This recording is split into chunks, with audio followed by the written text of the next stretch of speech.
Isang paalala, ang video na ito ay ayon lamang sa aking sariling pananaliksik. Hindi ko nais na pilitin ang sino man na maniwala sa videong inyong matutunghayan. Kung hindi kayo kumbinsido sa mga impormasyon at taliwas ang inyong paniniwala sa kaalamang aking ilalahad, maaari kayong gumawa ng sarili ninyong pagsisiyasat para sa inyong kakontentuhan. Ang videong ito ay gabay lamang sa mas malalim na kaalaman at pag-intindi at hindi gawa ng isang profesional. Naniniwala ako na malaya tayong magbigay ng opinyon at suhestyon bilang malayang mamamayan ng Pilipinas. Maraming salamat po.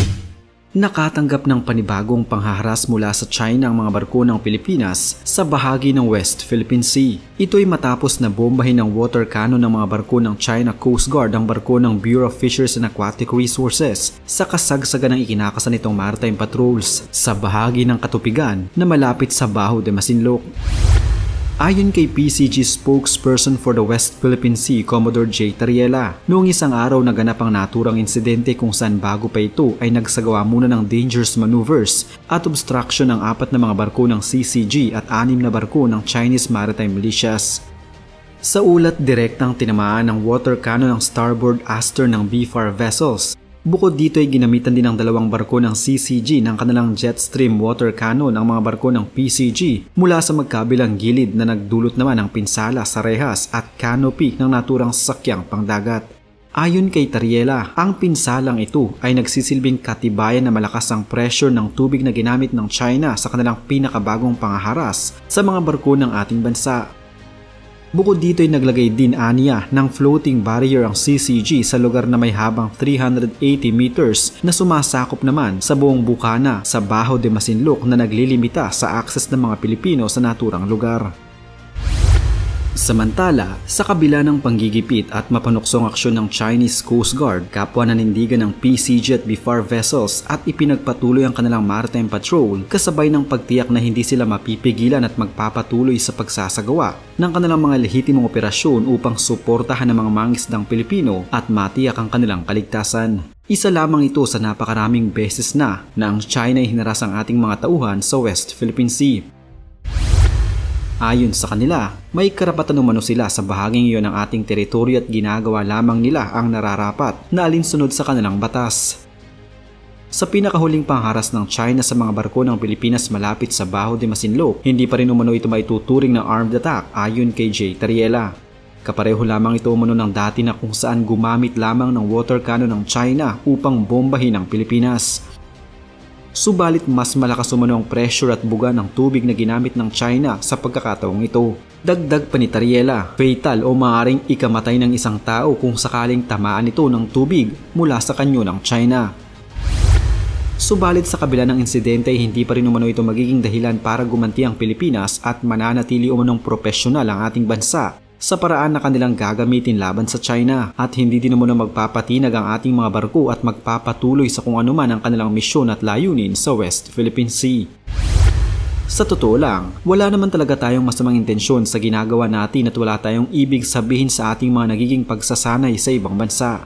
At lalong hindi natin ito ginagawa bilang paghahanda sa gagawin nating paghihiganti sa China. Pero si Xi Jinping, ang Pangulo ng China, tila mali ang pagkakaintindi nila dito at sinabing maging maingat umano tayo sa ating mga ginagawang mga hakbang, lalo pat seguridad ng ating bansa ang nakasalalay dito. Ayon pa sa China, hindi umano dapat pagkatiwalaan ng Amerika dahil meron itong lihim na layunin na hindi pa nila inilalantad sa ngayon. Ang Amerika ay kilalang isa sa mga pinakamahigpit na kalaban ng bansang China sa halos lahat ata ng aspeto bilang isang superpower na bansa, mula sa ekonomiya, lakas ng militar hanggang sa pakikipag-alyansa. Para sa China, ang Amerika umano ay tila ginagatungan pa ang apoy upang mas lalo pa itong magliyab, kaya wag umano tayo dapat basta magtitiwala sa Amerika. Pero paano nga kaya kung sa susunod na i-water cannon ng China ang ating mga tauhan ay magpanting ang tainga ng ating mga sundalo at gantihan sila? Paano kung mapuno na ang ating mga kasundaluhan at hindi na makapagpigil at bigla na lamang nilang pinasabog ang mga barko ng Coast Guard ng China? Kahit naman siguro sino ay may hangganan din at tulad nga ng sinabi ni The King Fernando Poe Jr. na puno na ang salop at dapat nang kalusin. Ano kaya ang sasapitin ng ating bansa kung sakaling gantihan natin sila? Bilang marami ng mga bansa ngayon ang nagpakita ng suporta sa atin dahil sa ginagawang pambubuli ng China sa West Philippine Sea, may kapasidad na nga ba tayong gumanti? Kung sakaling gantihan ng Pilipinas ang China sa pag-water cannon nito sa atin, narito mga posibleng mangyari. May ilang mga eksperto ang nagsabi na ito manong magiging hudyat ng mas matinding gulo sa South China Sea. Mas magiging malala pa ito sa kung paanong paraan tayo gaganti. Kung halimbawang sa ating pagganti ay may mga masawi sa panig ng China, hindi mag-aatubili ang bansang ito na gantihan tayo bilang palagi silang handa sa mga ganitong pagkakataon. At kapag lumala ito, tiyak na magdarating na din ang mga kaalyansa ng dalawang bansa. Bukod sa Pilipinas, ilan pa sa mga bansang kalaban ng China pagdating sa South China Sea ay ang Vietnam, Malaysia, Brunei, Taiwan at Laos. Ipinagpipilitan ng China ang kanilang mapa na 9-dash line kahit paayon sa International Tribunal ay hindi ito maaaring pagbasehan upang angkinin ng China ang kanilang nais na makuha na 90% ng South China Sea. Subalit patuloy pa rin sa pagmamatigas ang China at handa nilang gawin ang lahat sa katuparan lamang ang kanilang naisin. Kung mangyari man na gumanti ang Pilipinas sa ginagawang pambubuli ng China sa atin, makikitang pagkakataon din ito ng mga bansang ito na lumaban at ipagtanggol ang kanilang bansa dahil tiyak na madadamay din sila. Magiging battleground ng South China Sea ng away sa pagitan ng China at mga bansang hindi nito kasundo. Tulad ng kasalukuyang nangyayaring gulo ngayon sa pagitan ng Israel at Palestine na kung saan damay na ang maraming mga bansa at grupo.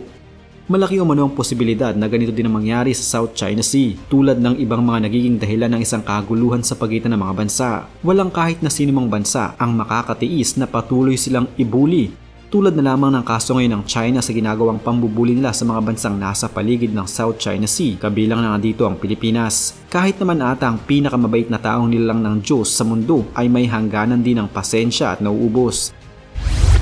Kampante ang Pilipinas na maraming mga bansa ang sasaklolo sa atin, kabilang na dito ang Estados Unidos na kilalang pinakamalakas na bansa sa buong mundo. Sasaklolo sila dahil na din sa Mutual Defense Treaty sa pagitan nila at ng ating bansa. Bukod sa Pilipinas, ilan din sa mga bansa sa Southeast Asia ang tiyak na sasabay sa kaguluhan upang kahit paano'y makabawi din sila sa China. Tulad kasi natin, ang Vietnam, Malaysia, Brunei at Laos ay nakikipag-away din sa China dahil pa rin sa mga teritoryo sa South China Sea. Tiyak na ite-take advantage nila ang pagkakataon na iyon upang makabawi sa ginagawang pambubuli ng China sa kanila at para na rin ipagtanggol ang kanilang karapatan at teritoryo sa South China Sea. Bukod sa mga bansang ito, isa din sa mga maaaring pagsimula ng kaguluhan sa South China Sea ay ang bansang Taiwan na kalaban din ngayon ng China. Ayon sa ilang analyst, hindi masasabing armed attack ang paggamit ng water cannon ng China sa barko ng Pilipinas kaya hindi ito sapat na dahilan para ipatupad ang Mutual Defense Treaty ng bansa sa US. Hindi umano dapat gamitan ng dahas ng ating bansa upang matikman din ng China ang kanilang hinahanap. Pero marami ang nagngingit-ngit na sapat na umano itong dahilan upang direkta na tayong gumanti sa China. Paano umano kung sa pagbomba nila sa atin ng tubig ay lumubog ang ating mga barko? Paano kung may malubhang masaktan at ang mas malala pa, paano kung may masawi dahil sa ginagawang ito ng China? Para sa ilan, hinihintay umano ng Pilipinas na may magbuwis ng buhay mula sa ating mga tauhan bago tayo gumanti. Ayon din sa ating hukbong sandatahang lakas, hindi umano sapat ang water cannon para maglunsad tayo ng pag-atake. Mas magiging malala lamang umano ang sitwasyon kung sakaling tayo ay gumanti ng pisikal. Mas mabisa pa rin umano na sundin kung ano ang nasasad sa International Tribunal, pero ang China, walang balak na ito ay sundin. Hindi kagaya ng ibang mga bansa tulad ng Malaysia, hinuhuli nila at ikinukulong ang mga Chinese na may dalang kahina-hinalang barko sa kanilang teritoryo.